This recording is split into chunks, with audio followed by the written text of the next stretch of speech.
নির্বাচন বাদ দিয়ে সরকারের অন্য কাজ গ্রহণযোগ্য নয় মন্তব্য রিজভীর। ভোটের অপেক্ষায় দেশের মানুষ।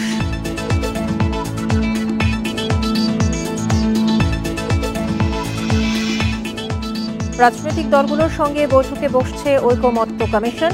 সংস্কার কমিশনের সুপারিশ নিয়ে হবে আলোচনা।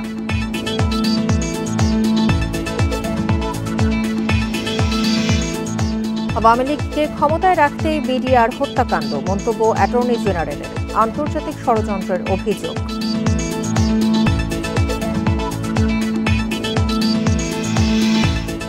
বাংলাদেশকে পুরো ১,৬০০ মেগাওয়াট বিদ্যুৎ সরবরাহের সম্মত আদানি রাজি হয়নি দামে ছাড় সহ অন্যান্য সুবিধায়।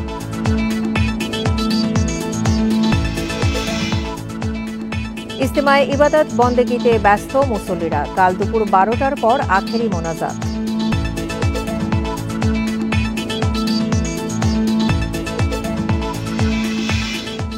স্বাগত বিরতিহীন সংবাদ দুপুরে আপনাদের সাথে আছি সঞ্চারী মজিদতমা। শুনছিলেন শিরোনাম, চলে যাচ্ছে পুরো খবরে। নির্বাচন বাদ দিয়ে সরকারের অন্য কাজে গুরুত্ব গ্রহণযোগ্য নয় বলে জানিয়েছেন বিএনপির সিনিয়র যুগ্ম মহাসচিব রুহুল কবির রিজভী। সকালে রাজধানীর আগারগাঁওয়ে এক গোলটেবিল আলোচনায় একথা বলেন তিনি। জানান, দেশের মানুষ ভোটের অপেক্ষায় রয়েছে, তাই সময়ক্ষেপণ না করে দ্রুত নির্বাচন দিতে হবে। বর্তমান সরকারকে দিয়ে দেশের সব সমস্যার সমাধান সম্ভব নয় মন্তব্য করে তিনি বলেন, কেবলমাত্র নির্বাচিত সরকারই জনগণের দাবি পূরণ করতে পারবে। এজন্য স্থানীয় নয়, অবশ্যই জাতীয় নির্বাচন আগে হতে হবে। রুহুল কবির রিজভী বলেন, গণতন্ত্র রক্ষায় সরকারের দায়িত্ব অবাধ ও সুষ্ঠু নির্বাচন আয়োজন করা। এজন্য সংশ্লিষ্ট প্রতিষ্ঠানকে সংবিধান প্রদত্ত আইন অনুযায়ী কাজে লাগিয়ে শক্তিশালী করতে হবে।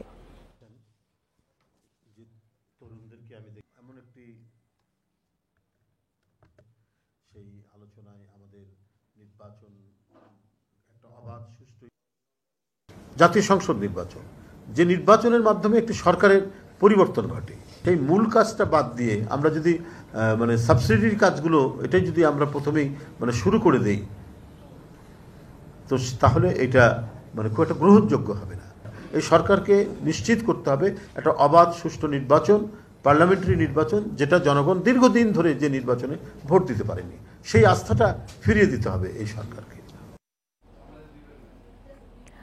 রাজনৈতিক দলগুলোর সঙ্গে বৈঠক করবে জাতীয় ঐকমত্য কমিশন। বিকেল ৩টা থেকে ৫:৩০ পর্যন্ত রাজধানীর ফরেন সার্ভিস একাডেমিতে এই বৈঠক অনুষ্ঠিত হবে।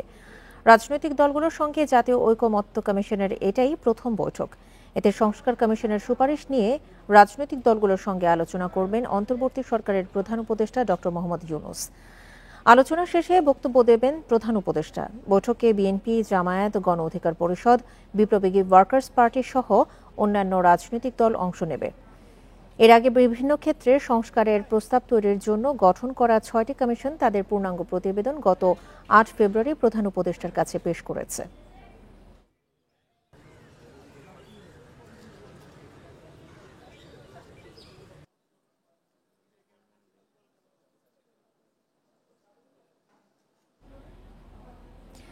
এ বিষয়ে আরো জানাতে রাজধানীর বেইলি রোড থেকে যোগ দিচ্ছেন আমাদের সহকর্মী বনি ইবনে কামাল। বনি, এখন পর্যন্ত কোন কোন দল সেখানে অংশ নিয়েছেন? বিকেল ৩টায় তো বৈঠক শুরুর কথা রয়েছে।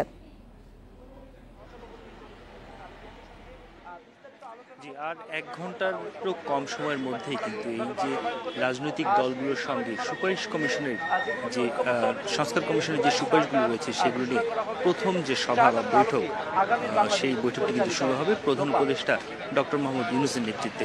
আমরা দেখতে পাচ্ছি এরই মধ্যে কিন্তু ফরেন সার্ভিস একাডেমিতে এই বৈঠককে কেন্দ্র করে যে নিরাপত্তা ব্যবস্থা সেটি কিন্তু নেওয়া হয়েছে। তবে এখন পর্যন্ত কোনো রাজনৈতিক দলের নেতৃবৃন্দকে আমরা আসতে দেখিনি। আমরা যতদূর শুনতে পাচ্ছি আর 10 থেকে 15 মিনিট পরেই কিন্তু আসলে এই যে যারা রাজনৈতিক ব্যক্তিরা রয়েছেন তারা আসা শুরু করবেন। আপনি জানেন যে 6টি সংস্কার কমিশনে এরই মধ্যে তাদের যে প্রতিবেদন সেটি জমা দিয়েছে, অর্থাৎ নির্বাচন সংবিধান সহ যে গুরুত্বপূর্ণ বিষয়গুলো রয়েছে সেই বিষয়ের যে সংস্কার কমিশনগুলো ছিল তারা এরই মধ্যে প্রতিবেদন দিয়েছে। সম্প্রতি দুবাই সফরকালে প্রধান উপদেষ্টা কিন্তু জানিয়েছেন যে এই যে সংস্কার কমিশন যে প্রতিবেদনগুলো দিয়েছে সেই প্রতিবেদনগুলোর উপর ভিত্তি করেই রাজনৈতিক দলগুলোর সঙ্গে এই বৈঠকটি অনুষ্ঠিত হবে এবং এই বৈঠকে একটি ঐক্যমতে যাওয়ার চেষ্টা হবে, একটি সিদ্ধান্তে পৌঁছানোর চেষ্টা হবে যে যেই সুপারিশগুলো সংস্কার কমিশন দিয়েছে সেগুলো থেকে কোন কোন বিষয়ে সবাই ঐক্যমত্য হয়েছে। এখানে যেই পয়েন্টগুলোতে বা যেই সুপারিশগুলোতে সবাই ঐক্যমত্য হবে সেই ঐক্যমতের ভিত্তিতে একটি চার্টার তৈরি করা হবে এবং সেই চার্টারের বেসিসেই যে সংস্কারের কাজকর্ম সেই কাজটি কিন্তু শুরু হবে বলে জানিয়েছিলেন প্রধান উপদেষ্টা। এবং আমরা দেখছি যে এই যে সংস্কার কমিশন, এই সংস্কার কমিশনের সহসভাপতি হিসেবে রয়েছে সংবিধান সংস্কার কমিশনের প্রধান ডক্টর আলী রিয়াজ, উনি কিন্তু রয়েছেন। উনিও আজকের এই বৈঠকে থাকবেন বলে আমরা জানতে পেরেছি। এবং এই পুরো আজকের যে বৈঠকটি হবে এটি প্রথম সভা, এরপরও আরও সভার প্রয়োজন হতে পারে বলে কিন্তু এখন পর্যন্ত আমাদেরকে ধারণা দেওয়া হয়েছে। অর্থাৎ আজকের সভায় মূলত এই সংস্কার কমিশনের যে প্রতিবেদনগুলো রয়েছে, যে সুপারিশগুলো রয়েছে, সেই সুপারিশগুলো রাজনৈতিক দলের কাছে তুলে ধরা হবে এবং সেই ভিত্তিতে তাদের যে মতামত সেই মতামত নেওয়া হবে। এবং দু একটি রাজনৈতিক দল আমরা এখন পর্যন্ত যতটুকু তাদের সঙ্গে কথা বলতে জানতে পেরেছি, তারা অনেকেই হয়তো কিছুটা সময় চাইবেন তাদের যে আনুষ্ঠানিক মতামত বা তাদের যে বিবৃতি সেটি জানানোর জন্য। তারপরেই কিন্তু তারা সেই মতামত এবং তাদের যে বিবৃতি সেটি জানানোর পর এই যে চার্টার তৈরির যে প্রক্রিয়া সেই প্রক্রিয়াটি শুরু হবে। এর আগ পর্যন্ত কিন্তু আসলে এরকম কোনো প্রক্রিয়া শুরু হওয়ার সুযোগ নেই। অর্থাৎ এই পুরো যে বিষয়টি বা পুরো যে প্রক্রিয়াটি, এই পুরো প্রক্রিয়াটি সম্পন্ন হওয়ার যে প্রথম কাজ, অর্থাৎ এই যে জুলাই আন্দোলন বা আগস্টে যে আন্দোলনটি হলো, এই আন্দোলনের মূল যে লক্ষ্য ছিল রাষ্ট্র সংস্কার, সেই রাষ্ট্র সংস্কারের প্রথম সভা কিন্তু আজকে হতে যাচ্ছে। এই সভার মাধ্যমে রাষ্ট্র সংস্কারের যে সুপারিশগুলো উঠে এসেছে সেগুলো নিয়ে সব রাজনৈতিক দলের মধ্যে এক ধরনের ঐক্যমত তৈরির চেষ্টা করছে সরকার। সেই ঐক্যমত তৈরি হলেই তারপরেই কিন্তু সংস্কারের কাজ মূলত শুরু হবে। এবং এখন পর্যন্ত আমরা দুবাইয়ের সফরের কথাই যদি আমি আপনাকে একটু বলি, দুবাইয়ের সফরে কিন্তু প্রফেসর ডক্টর মোহাম্মদ ইউনুস প্রধান উপদেষ্টা কিন্তু বলেছেন যে এই যে চার্টার তৈরির পর যদি সংস্কারের কাজগুলো শুরু হয়ে যায় সেই ক্ষেত্রে ডিসেম্বর নাগাদও জাতীয় নির্বাচন হতে পারে বলে তিনি আভাস দিয়েছেন। রাজনৈতিক দলগুলোর সঙ্গে বৈঠক করবে জাতীয় ঐক্যমত্য কমিশন, এই বিষয়ে বিস্তারিত জানাচ্ছিলেন বেলি রোড থেকে আমাদের সহকর্মী বনি ইবনে কামাল। আওয়ামী লীগকে ক্ষমতায় টিকিয়ে রাখতে বিডিআর হত্যাকাণ্ড এটি একটি আন্তর্জাতিক ষড়যন্ত্র ছিল বলে মন্তব্য করেছেন অ্যাটর্নি জেনারেল মোহাম্মদ আসাদুজ্জামান। বন্ধুত্বের হাত বাড়িয়ে একটি প্রতিবেশী রাষ্ট্র বাংলাদেশে লুটপাটের রাজত্ব করেছে। সকালে রাজধানীতে এক অনুষ্ঠানে তিনি এসব মন্তব্য করেন। এফডিসিতে ডিবেট ফর ডেমোক্রেসি আয়োজিত বিডিআর হত্যাকাণ্ডের দায় নিয়ে ছায়া সংসদ শিরোনামে বিতর্ক প্রতিযোগিতার প্রধান অতিথি হিসেবে যোগ দেন অ্যাটর্নি জেনারেল মোহাম্মদ আসাদুজ্জামান। বিতর্কের বিষয়বস্তুর ওপর আলোচনা করতে গিয়ে বিডিআর বিদ্রোহের নানা প্রসঙ্গে কথা বলেন অ্যাটর্নি জেনারেল। এটা আওয়ামী লীগকে ক্ষমতায় টিকিয়ে রাখার জন্য একটি ইন্টারন্যাশনাল কনস্পিরেসি ছিল। এটা কোনো অর্ডিনারি মিউটিনি ছিল না। বাংলাদেশের মানুষকে জিম্মি করার জন্য, বাংলাদেশের মানুষের ভোটাধিকার হরণ করার জন্য আমার 57 জন চৌকস সেনা কর্মকর্তাকে হত্যা করা হয়েছিল। বিডিআর হত্যার বিচারে ত্রুটি আছে এমন মন্তব্য করবেন না জানিয়ে রাষ্ট্রের প্রধান আইন কর্মকর্তা বলেন, দায়ী সবার বিরুদ্ধে মামলা হয়নি। যাদের বিচারের সামনে নিয়ে আসা হয়েছে, যাদের সাজা দেওয়া হয়েছে, সাক্ষী প্রমাণের ভিত্তিতে করা হয়েছে। আমি সেই সাক্ষীকে এখন উল্টাতে যেতে পারবো না। অ্যাট দি সেম টাইম রাষ্ট্র এখন অনুধাবন করছে যে যাদেরকে আসলে সামনে আরো আনার দরকার ছিল, মাস্টার মাইন্ড, ক্রিমিনাল কনস্পিরেসির পার্ট যারা ছিলেন, তাদের সামনে আসা উচিত। তৎকালীন প্রধানমন্ত্রীকে বিডিআর হত্যাকাণ্ডের অন্যতম মাস্টারমাইন্ড আখ্যা দিয়ে অ্যাটর্নি জেনারেল বলেন, তৎকালীন সেনাপ্রধান মইনুল আহমেদের প্রচ্ছন্ন নিষ্ক্রিয়তা ছাড়া বিডিআর হত্যাকাণ্ড সম্ভব ছিল না। শাহাদাত স্বপন, ইন্ডিপেন্ডেন্ট নিউজ, ঢাকা। দেশজুড়ে অপারেশন ডেভিল হান্টে রাতে খাগড়াছড়ি, বাগেরহাট ও নোয়াখালী সহ 5 জেলায় মোট 45 জনকে গ্রেপ্তার করেছে যৌথ বাহিনী। শুক্রবার মধ্যরাত থেকে শনিবার সকাল পর্যন্ত অভিযানে খাগড়াছড়ি থেকে আওয়ামী লীগ ও এর সহযোগী সংগঠনের 9 নেতাকর্মীকে গ্রেপ্তার করেছে পুলিশ। এ নিয়ে খাগড়াছড়িতে 4 দিনে গ্রেপ্তার 67 জন। এদিকে বাগেরহাটে আওয়ামী লীগের 10 নেতাকর্মীকে গ্রেপ্তার করেছে যৌথ বাহিনী।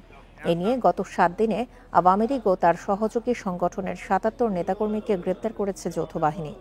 গ্রেপ্তারকৃতদের বিরুদ্ধে ছাত্র আন্দোলনে হামলা, চাঁদাবাজি সহ একাধিক মামলা রয়েছে বলে জানিয়েছে পুলিশ। এদিকে নোয়াখালীতে যৌথ অভিযানে 9 জনকে গ্রেপ্তার করা হয়েছে। শুক্রবার রাত থেকে সকাল পর্যন্ত জেলার বিভিন্ন এলাকায় অভিযান চালিয়ে তাদের গ্রেপ্তার করা হয়। এছাড়া হবিগঞ্জে 13 ও লক্ষ্মীপুরে 4 জনকে গ্রেপ্তার করেছে যৌথ বাহিনী। কাল দুপুর 12টা থেকে 12:30টার মধ্যে হবে বিশ্ব ইজতেমার আখেরি মোনাজাত। দোয়া পরিচালনা করবেন মাওলানা সাদের ছেলে মাওলানা ইউসুফ বিন সাদ। এদিকে ইজতেমার দ্বিতীয় দিনে লাখো মুসল্লির ঢল টঙ্গীর তুরাগ তীরে। বার্ধক্যজনিত কারণে এ পর্যন্ত ইজতেমার ময়দানে 3 মুসল্লির মৃত্যু হয়েছে। আখেরি মোনাজাতে উপলক্ষে রোববার কয়েকটি সড়ক পরিহার সহ 14 নির্দেশনা ডিএমপির। তুরাগ তীরের ইজতেমা ময়দানে ইবাদত বন্দিগিতে মশগুল মুসল্লিরা। ফজর থেকে এশা পর্যন্ত ইমান, আমল, আখলাক ও দিনের পথে মেহনতের উপর চলছে আমবয়ান। মুসল্লিরা বলছেন 3 দিনের ইজতেমা থেকে দিনের শিক্ষা নিয়ে পথ চলবেন তারা, সেই সাথে বের হবেন ইসলাম প্রচারে। আল্লাহর কাছে ফরিয়াদ করার জন্য ইমান আমল যেন ঠিক হয়, আখিরাতে যেন শান্তি লাভ করতে পারি। বেশি জামাত বিদেশে যাইতে পারে, 4 মাসের জন্য যাইতে পারে, 1 চিল্লার জন্য যাইতে পারে এবং পুরা দেশের ভিতরে প্রত্যেকটা ব্যক্তি জাহান্নাম থেকে বেঁচে জান্নাতমুখী যেন হতে পারে। এদিকে রোববার আখেরি মোনাজাতে আরো বাড়বে মুসল্লিদের ঢল। ভোগান্তি এড়াতে কয়েকটি সড়ক পরিহার সহ 14টি নির্দেশনা দিয়েছে জিএমপি। তবে গাজীপুরের সড়কে যান চলাচল স্বাভাবিক থাকবে জানিয়েছে পুলিশ। রাস্তা সচল থাকবে, রাস্তার মধ্যে উঠলেন মানে রাস্তায় হাঁটবেন অথবা রাস্তায় গাড়ি চলবে। রাস্তায় কেউ দাঁড়ানোর জন্য না, রাস্তায় কেউ বসার জন্য না। এই জিনিসটি যদি আমরা ধরে রাখতে পারি তাহলে আমার মনে হয় যান চলাচলের কোনো অসুবিধা হবে না।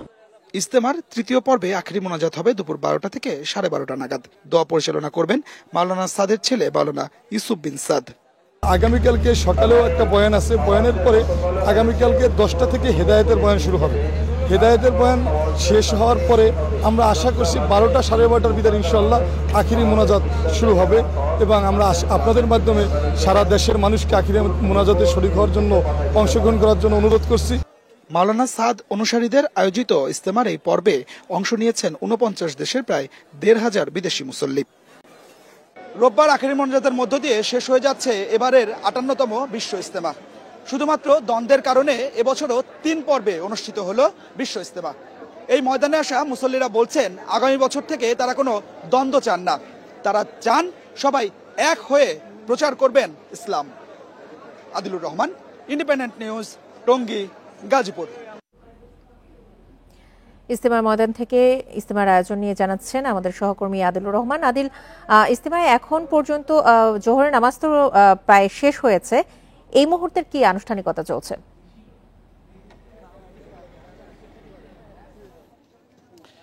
দেখুন, আর মাত্র আসলে যদি আমরা ঘড়ির কাঁটা ধরি তাহলে 24 ঘন্টা। এই 24 ঘন্টার মধ্যে এই মুসলিমদের আসলে দ্বিতীয় মহাসম্মিলন বলা হয় বিশ্ব ইজতেমা, এই আসর আসলে ভেঙে যাচ্ছে। মুসল্লিদের মধ্যে যে উৎসাহ ছিল এবং বিশেষ করে ইজতেমা মানেই তাদের মধ্যে আসলে একটি আগ্রহ থাকে যে ইজতেমা ময়দানে তারা আসবেন। দেশ বিদেশের আলেম যারা আছেন তাদের কাছ থেকে আসলে নানা ধরনের বয়ান তারা আসলে শুনবেন এবং বিভিন্ন ধরনের যে দিক নির্দেশনা আছে সেই দিক নির্দেশনা নিয়ে আগামী দিনের যে পথ, সেই পথটি আসলে তারা চলবেন। তো আগামী 24 ঘন্টার মধ্যে আসলে এবার কাছে বিশ্ব ইজতেমার যে আয়োজন, সেই বিশ্ব ইজতেমার আয়োজনটি আসলে শেষ হয়ে যাচ্ছে। বিশ্ব ইজতেমার আয়োজনের আজকে এই মুহূর্তে আসলে আমরা যেটি দেখতে পাচ্ছি যে জোহরের যে নামাজ, সেই জোহরের নামাজ শেষ হয়েছে। জোহরের নামাজ শেষ হবার পরে আমবয়ান অনুষ্ঠিত হবে এবং আমবয়ানের মাধ্যমে এখানে যারা মুসল্লিরা এসেছেন, লাখ লাখ মুসল্লি, তাদেরকে নির্দেশনা দেওয়া হবে যে কিভাবে তারা দিনের পথে চলবেন, কিভাবে তারা ইসলাম প্রচার করবেন। এবং এই যে ইজতেমার ময়দান, এই ইজতেমার ময়দানে দেশ বিদেশের আলেমরা যারা বয়ান করেন তাদের মাধ্যমে মুসল্লিরা সমৃদ্ধ হন। আগামী 1টি বছর তারা পথ চলার অনুপ্রেরণা পাবেন। মূলত জোহরের নামাজের পরে আমবয়ান হবে, এরপর এই আমবয়ান আসরের নামাজের আগ পর্যন্ত চলবে। আসরের নামাজের পরে আবার আমবয়ান হবে। এই বিশ্ব ইজতেমার দ্বিতীয় দিনে মূলত আসরের নামাজের আমবয়ানের পরে যৌতুকবিহীন বিয়ে অনুষ্ঠিত হয়। আজকেও যৌতুকবিহীন বিয়ে অনুষ্ঠিত হবে এই ইজতেমা ময়দানের যে মূল যে বয়ান মঞ্চ আছে সেই বয়ান মঞ্চে। এবং আগামীকাল আখেরি মোনাজাতের মধ্য দিয়ে 58তম বিশ্ব ইজতেমা শেষ হচ্ছে এবং মাওলানা সাদ কান্দেলভির অনুসারী যারা আছেন তারা এই পর্বটি আসলে এই পর্বটি করছেন এবং এই পর্বে আগামীকাল আখেরি মোনাজাত পরিচালনা করবেন মাওলানা ইউসুফ বিন সাদ, যিনি মাওলানা সাদ কান্দেলভির ছেলে। এই আখেরি মোনাজাতে বেশ কিছু নির্দেশনা এরই মধ্যে দেয়া হয়েছে।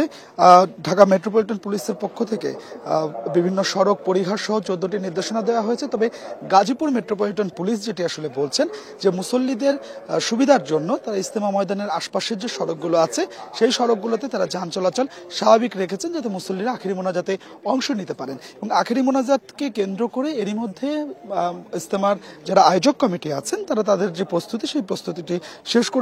গাজীপুর মেট্রোপলিটন পুলিশ, জেলা প্রশাসন, গাজীপুর সিটি কর্পোরেশন সবার প্রস্তুতি শেষ হয়েছে। বাড়তি যে নিরাপত্তা ব্যবস্থা সেই নিরাপত্তা ব্যবস্থা নেওয়া হচ্ছে।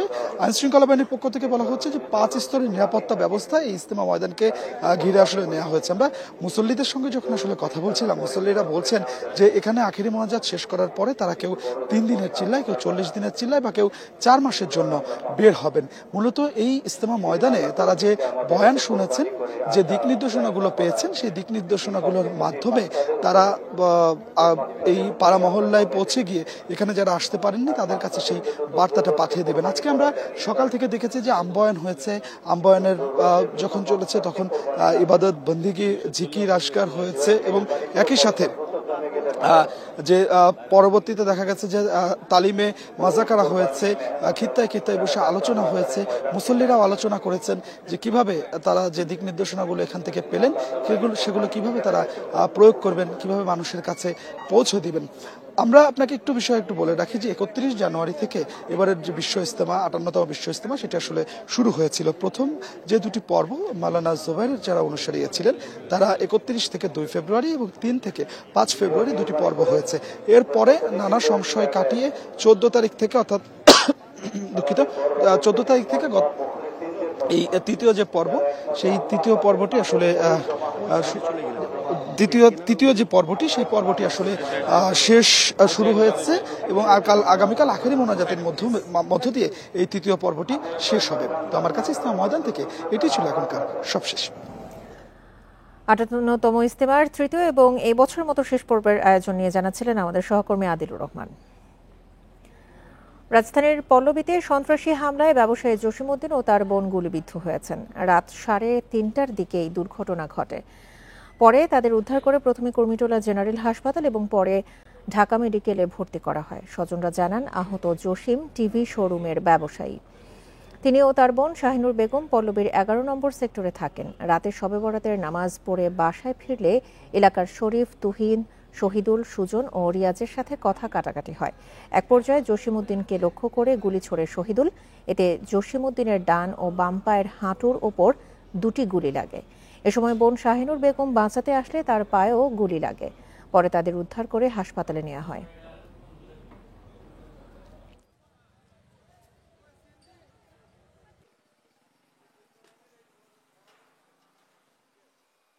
ঢাকা মাওয়া এক্সপ্রেসওয়ের মুন্সিগঞ্জের সিরাজদিখানে 3 বাসের মধ্যে সংঘর্ষে অন্তত 12 জন যাত্রী আহত হয়েছেন। সংঘর্ষের পর 4 কিলোমিটার এলাকা জুড়ে আধা ঘন্টা যান চলাচল বন্ধ হয়ে যায়। সকালে উপজেলার নিমতলা এলাকায় এই দুর্ঘটনা ঘটে। পুলিশ জানায় মাওয়াগামী গ্রিন ঢাকা পরিবহনের বাসকে পেছন থেকে সুরভি পরিবহনের একটি বাস ধাক্কা দেয়। এতে গ্রিন ঢাকা পরিবহনটি নিয়ন্ত্রণ হারিয়ে তার সামনে থাকা সড়ক নিরাপত্তায় নিয়োজিত পেট্রোল গাড়ির পেছনে ধাক্কা দেয়। এ সময় সুরভি পরিবহনের 12 জন যাত্রী গুরুতর আহত হয়। পরে আহতদের উদ্ধার করে বিভিন্ন হাসপাতালে পাঠানো হয়। গাড়িগুলো জব্দ করে থানায় নেওয়া হয়েছে বলে জানিয়েছে পুলিশ। এদিকে দিনাজপুরের পার্বতীপুরে 2 ট্রাকের মুখোমুখি সংঘর্ষে এক চালক নিহত হয়েছেন।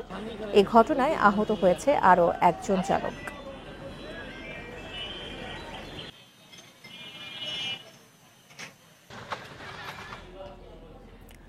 আপনারা দেখছেন বিরতিহীন সংবাদ দুপুর। সংবাদে অন্যান্য খবরের সাথে আরও যা থাকছে: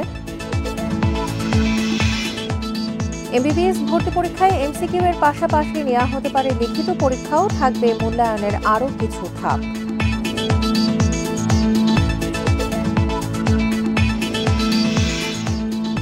বেনাপোল বন্দর দিয়ে পণ্য রপ্তানি কমে প্রায় অর্ধেক রাজস্ব হারাচ্ছে সরকার। ভারতীয় ভিসা জটিলতা কাটতে উন্নতির আশা।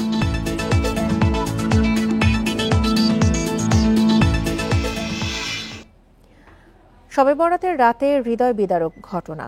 পিঠা বানানোর সময় রান্নাঘরে গ্যাস লিকেজের আগুনে দগ্ধ 4 শিশুসহ 11 জন। এর মধ্যে রয়েছে 3 মাসের নবজাতকও। তারা এখন চিকিৎসাধীন জাতীয় বার্ন ইনস্টিটিউটে। 8 জনের অবস্থা সংকটাপন্ন বলে জানাচ্ছেন চিকিৎসক।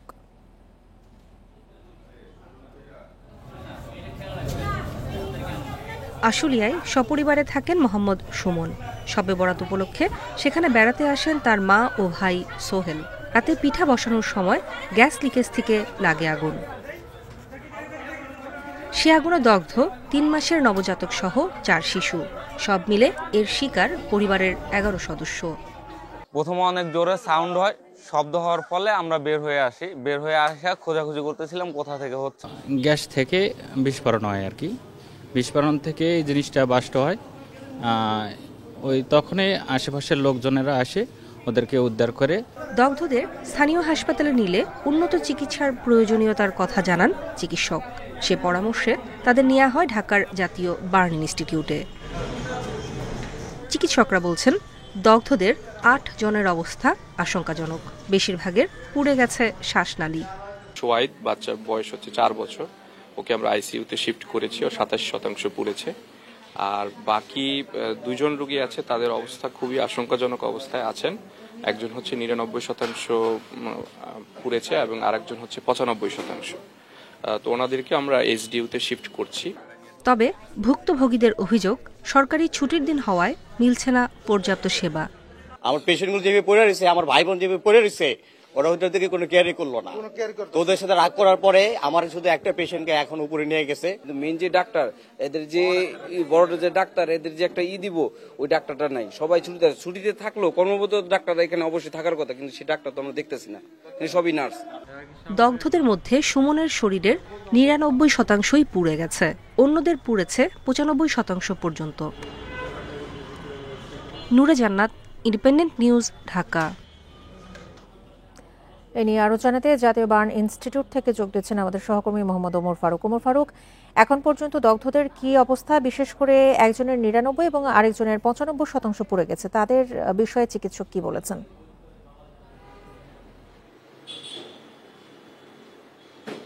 দেখুন, একটু আগে বার্ন ইনস্টিটিউটের পরিচালক আমাদের সামনে কথা বলেছিলেন। তিনি বলেছেন যে একজন যে 95%, আরেকজন 92%, আরেকজন 42%, এই 3 জনের অবস্থা খুবই খারাপ এবং তাদের নিয়ে কোনো আশা দিতে পারছে না চিকিৎসকরা। এর বাইরে একজন শিশু রয়েছে, তাকে আইসিইউতে ভর্তি করা হয়েছে, আর 2 জনকে ওটিতে, আর 4 জনকে এসডিইউতে রাখা হয়েছে, আর বাকিদেরকে নিবিড় পর্যবেক্ষণে রাখা হয়েছে। তবে চিকিৎসকরা বলছেন আর 2 জন রয়েছে, যে 2 জনকে পর্যবেক্ষণে রাখা হয়েছে, 2 জনের অবস্থা মোটামুটি ভালো, তাদেরকে যে কোনো সময় ছুটি দিতে পারবেন, তারপরেও তাদেরকে পর্যবেক্ষণে রাখা হয়েছে। আর বাইরে বাকিদের অবস্থা আশঙ্কাজনক।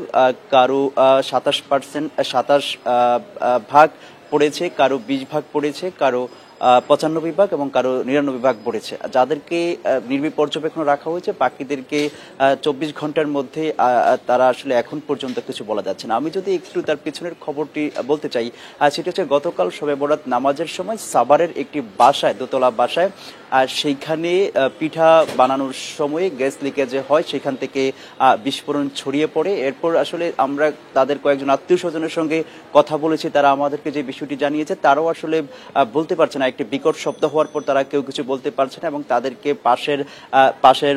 পাশের বাসার লোকজন তাদেরকে উদ্ধার করে সাভারের একটি হাসপাতালে ভর্তি করা হয়েছে। সেইখান থেকে এই জাতীয় বার্ন ইনস্টিটিউটে ভর্তি করা হয়েছে। তারপর গতকাল রাত থেকে এখন পর্যন্ত তাদের চিকিৎসা দিয়ে যাচ্ছে এবং আমরা যখন সকালবেলা এখানে আসছিলাম, তখন আত্মীয় স্বজন যারা রয়েছে ভুক্তভোগীর, তারা বলছিলেন তাদেরকে সঠিক চিকিৎসা দেওয়া হচ্ছে না। এই বিষয়টি আমরা পরিচালকের কাছে জানতে চেয়েছিলাম, কেন তাদেরকে সঠিক চিকিৎসা দেওয়া হচ্ছে না, চিকিৎসক সংকট কিনা।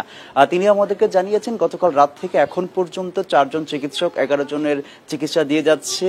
তারা পর্যাপ্ত পর্যবেক্ষণে রেখেছে, নার্স রয়েছে এবং অন্যান্য যারা রয়েছে চিকিৎসা দেওয়ার জন্য যথেষ্ট তারা কাজ করে যাচ্ছে বলে আমাদেরকে জানিয়েছে। এবং পরিচালক বলছিলেন যে 3 জন, আমি আবার বলছি যে 99% এবং 95%, 42%, এই 3 জনের কোনো আশা দেখছেন না বলে আমাদেরকে জানিয়েছেন। আর বাকিদেরকে 24 ঘন্টার আগ পর্যন্ত আসলে তারা পর্যবেক্ষণে রেখেছেন, এর আগে তারা কিছুই বলতে পারছেন না বলে আমাদেরকে জানিয়েছেন।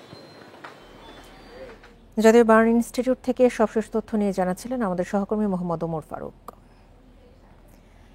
এমবিবিএস ভর্তি পরীক্ষায় বেশ কিছু পরিবর্তন আনতে যাচ্ছে সরকার। আগামী বছর থেকে এমসিকিউ এর পাশাপাশি নেওয়া হতে পারে লিখিত পরীক্ষা।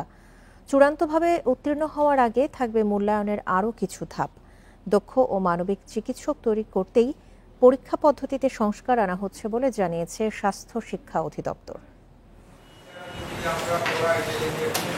দেশে সরকারি বেসরকারি মিলিয়ে মেডিকেল কলেজ ১০৪টি।